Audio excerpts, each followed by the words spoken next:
O que vem à sua mente quando eu falo no nome Ferrari? Carros esportivos, motor V12, aquele ronronar dentro do capô, a equipe de Fórmula 1, o cavalinho, certo? Glórias nas pistas e nas estradas do mundo inteiro. Mas existe um capítulo pouco conhecido dessa história que aconteceu na água.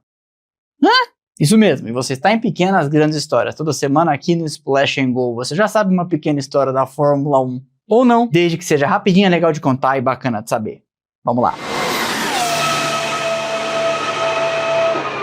Essa é a história da San Marco Ferrari KD800, um veículo para corridas na água fabricado em 1957, que não era oficialmente uma Ferrari, mas levava no seu coração o inconfundível V12, feito por um dos grandes engenheiros que passaram por Maranello, Aurelio Lampredi. Uma máquina nascida da ambição de um explorador milionário, da genialidade de um construtor de barcos e de um motor com história e alma, como gostam os italianos. Aurelio Lampredi foi um engenheiro de motores que trabalhou na Ferrari no começo dos anos 50, e eu comento de sua trajetória lá na nossa tetralogia sobre a equipe vermelha. Ele foi contratado por Enzo Ferrari em 1946 e tinha experiência em motores de aviação durante a Segunda Guerra Mundial. Sua passagem foi breve, mas em 1951 ele recebeu do comendador Ferrari uma missão muito simples: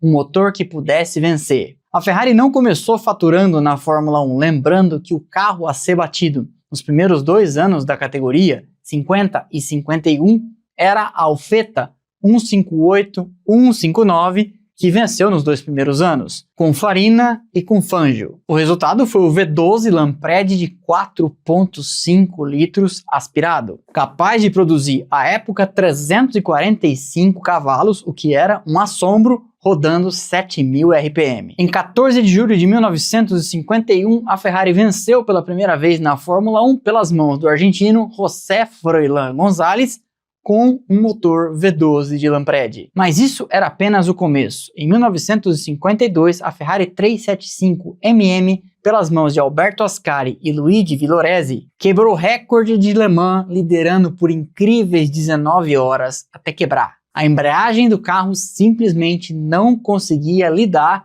com tamanho torque. E Enzo Ferrari, ao invés de ficar pistola, achou aquilo maravilhoso. Meses depois, esse mesmo motor foi mandado para o México para disputar a carreira pan-americana, uma das corridas mais incríveis e perigosas que já existiu, de que eu preciso em algum momento contar a história. Durante a prova, a mais de 280 km por hora, um pneu estourou e destruiu completamente o chassi da 375mm, que tinha sobrevivido ao Le Mans, mas ficou em pedaços, sobrando da cacetada apenas o V12. Ele foi então mandado de volta para a Itália numa condição de sobrevivente silencioso de guerra. Por 5 anos o motor ficou juntando poeira num galpão até seu destino cruzar com o do conde Guido Monzino. Monzino não era uma pessoa comum, além de muito rico, era um explorador. Era um cara movido a desafio, escalou o Everest, foi ao Polo Norte, lugares inóspitos, safari na África, o que fosse diferente, difícil e ousado, o cara estava afim de fazer. E aí, em 1957, ele compra esse motor que estava juntando poeira em um galpão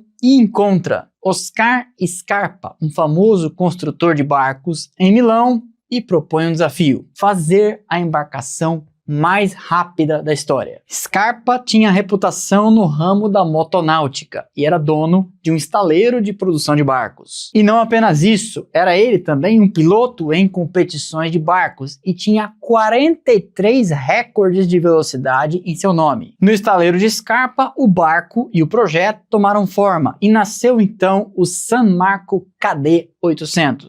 KD significando a classe em que eles iam competir, com um peso de até 800 kg.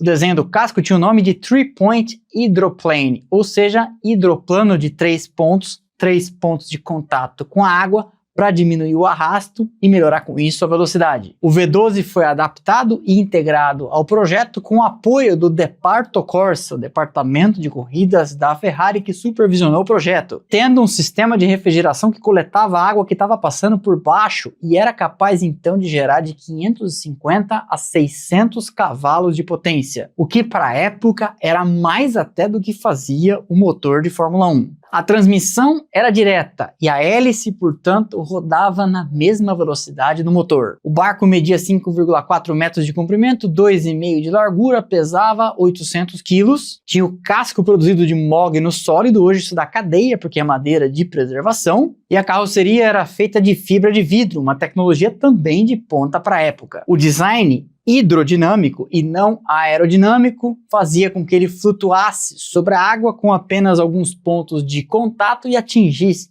220, 230 km por hora.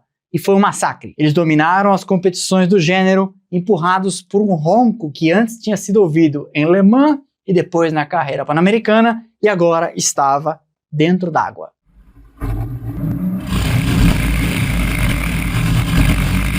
O barco, único exemplar do projeto, não foram feitos outros, hoje repousa e vive sua aposentadoria, digamos assim, no Museu Enzo Ferrari, em Modena.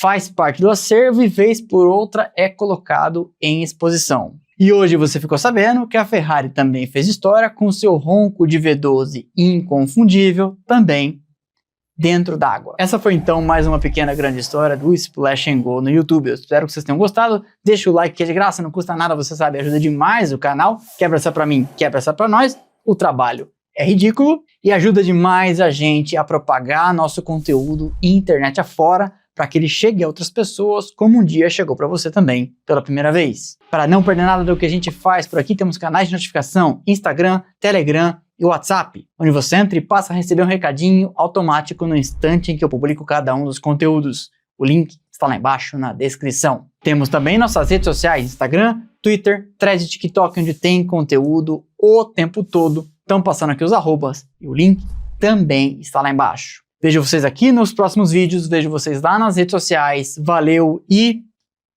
aquele abraço.